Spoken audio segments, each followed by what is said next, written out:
За хөгжлийн төлөвлөгөө гэдэг нэртэй сүртэй олон төлөвлөгөөнүүд энэ яамдыг бол махалж гаргаж байна. Хөгжлийн төлөвлөгөө гэсэн мөртлөөг төсөв дагсан хүслийн жагсаалт. Тэгээд 5 жил засгийн газрын үйл ажиллагааны мөрийн хөтөлбөр, алсын хараа 2050 гэдэг маш их төлөвлөлтүүдтэй. Тэгээд нэг хөгжлийн юм бол яг хөгжлийн байхгүй. Дандаа нэг юм аж ахуй асуудлуудыг тойргийн гишүүд нь оруулж ирээд Монгол улсын хөгжлийн биш. Одоо орон нутгийн ч юм уу тойргийн асуудлууд нь ороод ирсэн. Тэгээ энэ бол гишүүдийн буруу биш. Яагаад гэвэл тойргийн иргэдийн төлөөлөл учраас тухайн тойрогт байгаа асуудал. Гэхдээ энэ Монгол улсын хөгжлийг шийдэхгүй шүү дээ. Тэгээ ийм нэг завхарсан юм яваад идэг. Тэгээд нөх хүслийн жагсаалтанд нь орохгүй бол төсөвт нь сууддаггүй учраас нөх гишүүд нь ажлын хэсгийн дарга, байнгын ордын дарга, засгийн газраа эдийн засгийн яамаа лоббиддаг, буцаагаад энэ барьцаанд орчдөг. Хэн хэнийгээ лоббидод хэн хэнийхээ барьцаанд ордог мэддэхгүй. Ийм баахан төлөлтүүд ямар хэрэг байгаа юм бэ? За тэгэхээр эдийн засгийн байнгын орны шин дарга энэ Ловсон Жамж гэсэн хоёроос ажлын хэсгийн ахлагч хоёроос асууя. Ягаад гэхээр энэ хамгийн их үр дүнгүй байна. Хоосон төлөвлөж байна гэж хүмжилдэг байсан хоёр хүн маань яг энэ хөгжлийн төлөвлөгөөг ахалж байгаа.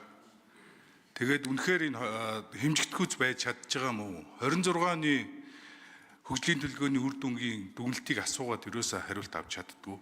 Тэгэхээр та хоёр ажилласан учраас энэ дээр яг 26 оны төлөвлөлтөнд үр дүн байсан юм уу? 25, 24. Тэгээ энэ хэрэгждэггүй төлөвлөгөөн дээр хариуцлага нэгтгэх тогтолцоо яаж үүсэх юм бэ?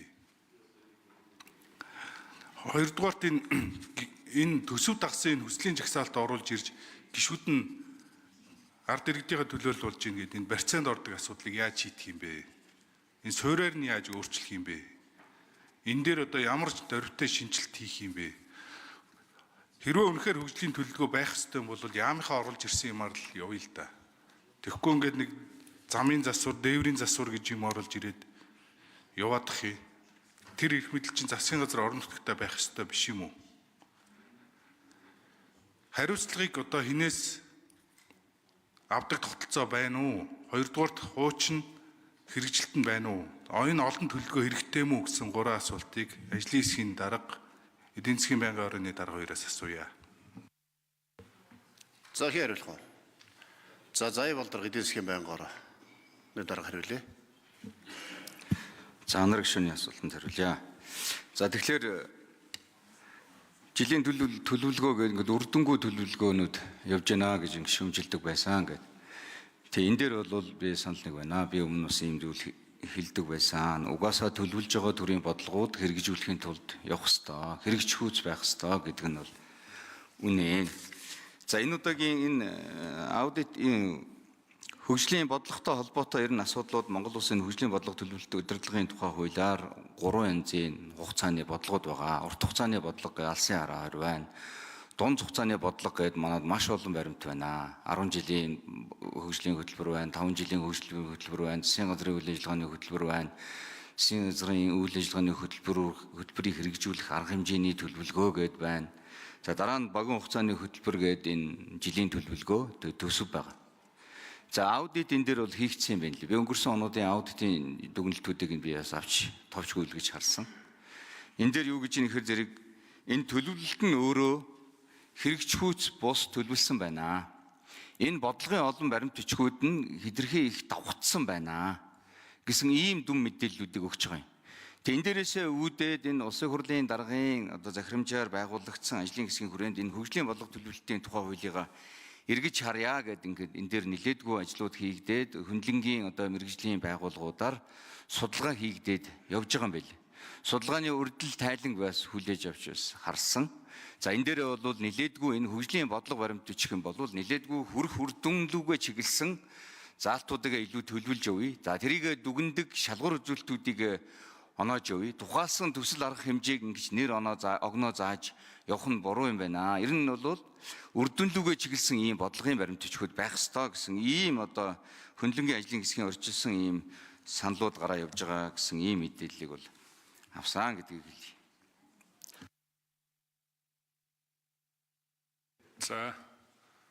За шадар сайд Жаданбийн хоёр нэмж хариулъя. За, байнгын дараа ингэж хамаагүй ярьж болохгүй шүү. Нэг Монгол улс чинь үндсэн хуулиндээ өөрчлөлт оруулаад хөгжлийн бодлого төлөлтөө байна. Түүн доктортой хэрэгжнэ гээд үндсэн хуулиндээ оруулж байгаа. За тэгээд хөгжлийн бодлого төлөлтийн хууль гаргаад 5 жилийн хөтөлбөрийг их хурл хуульчлан баталсан. Юу яаж хийх вэ, ямар үр дүнд хүрэх вэ? 26-аас 30 оны бүх хөгжлийн бодлого төлөлт чинь тодорхойлогдсон. Та бүгд өөрсдөө баталсан шүү. Нэг энэ дээр гүйцэтгэлээ жилээр гаргаад төсөв санхүүгийн чадвартай тулгуурлаад жилээр хэрэгжилтэд хангаал явж байгаа. Тэрнээс яг өгөөсгээд нэг өөр юм барьж яриад ялангуяа аудит ингэсэн гэдэг бол та их ноцтой юм ярил. Энэ чинь батлагдсан хууль хэрэгжиж байгаа үйл ажиллагаа. Нэг өөр ажил одоо зарчмын санал байвал тэрийг хуулиндаа өөрчлөлт оруулаад явуулах ёстой болохоос биш.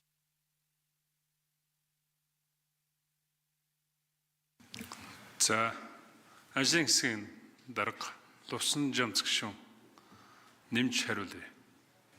Анар гишүүний 2 дугаар асуултанд хариулъя. 2024 оны хөгжлийн төлөвлөгөөний хэрэгжилт 25%-тай, 2025 оных 57%-тай гарсан.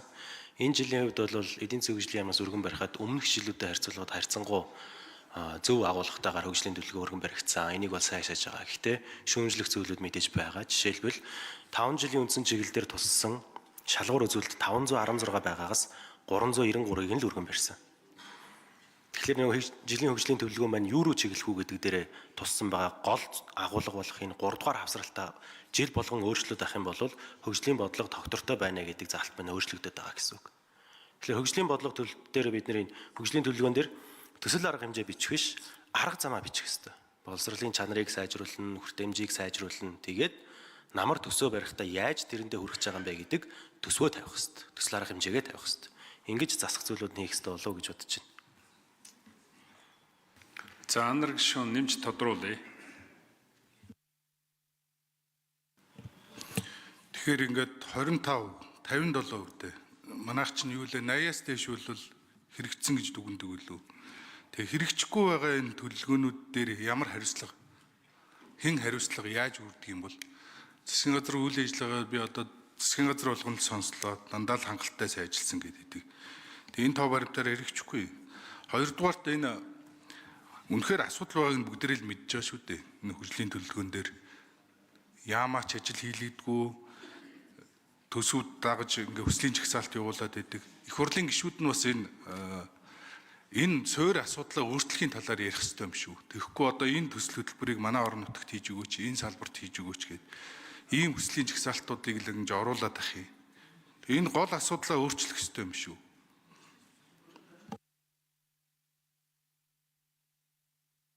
За, тэргүүн шадар сайд энэ хоёр хариулъя. Анар гишүүн их асуудлыг зөв хараад байгаа. Цөөхөн гишүүдийн нэг. Үнэхээр хөгжлийн бодлого бол хуульчилж үндсэн хуулиндаа тусгаж улс төрөөс ангид улс төрийн намууд хатуу үнийгээ барьж хэрэгжүүлнэ гэдэг л зөвшөлдсөн шүү дээ. Энэ хэрэгжилт муу гараад байгаа шалтгаан ердөөл их хурл дахь энэ дур зоргийн үйлдэл.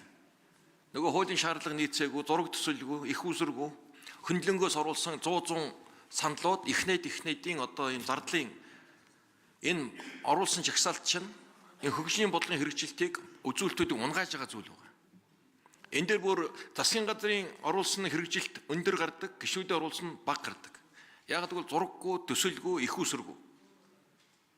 Улс төр хийгээд оруулцдаг. Тэгээ хэрэгжилтийг их доош нь хойш нь чангаагаад хэрэгжилтийн төвшин гарахгүй зүйл энэ байгаа юм. Ахаад энэ юугаа хэмээр байгаа юм. Энэ 5 жил баталдсан зүйл дотроо бид цаашаа явна. Энийг л хатуу барих хэрэгтэй. Шин зүйл гэж байхгүй. За, Анар гишүүн нэмж тодруулъя. Хин хариулах бол инквайр сайд хариулах юм уу? Энэ хэрэгжилтэн дээр ингээ асуудал үүснэ бие биен рүү гэж ихэд ах юм. Яаж хариуцлагын тогтолцоо ер нь яаж байдаг юм бол хин ч хариулсангүй. За, инквайр сайд хариулъя. Хөгжлийн бодлого төлөв төвийн удирдлагын тухай хуулиар энэ хуулийг зөрчсөн төрийн албан хаагч албан тушаалтан Хуулийн этгээдийн үйлдэл гэмтэргийн шинжилгээ бол тэдгээр төрийн албаны тухай зөрчлийн тухай хууль болон холбогдох бусад хууль тогтоомжид заасан хариуцлага хүлээлгэнэ гэсэн ийм санкцтай. За ер нь асуудал үндсэн хуулийн зөрчлөөр явна шүү гэдгийг л гишүүд минь дахин анхаараарай. Манай гишүүд их хурлын гишнүү бүрэн эрхийн хүрээнд гээд байгаа юм. Үндсэн хууль давж бүрэн эрх хэрэгждэг. Их хурлын гишнүү бүрэн эрх хуульд нийцэх ёстой шүү. Ийм олон саналууд гарсан харж байна. Дараа нь их усүртэй, тээзүүтэй, зураг төсөлгүй аливаа ямар нэгэн төсөл энэ хөгжлийн бодлогыг давах ёсгүй. Одоо хаана жон сахилгатай хариуцлагатай болцгоё бүгдээрээ. Зурагтай, төсөлтэй, мэргэжлийн багуудын боловсруулсан зүйлийг хийдэг болъё.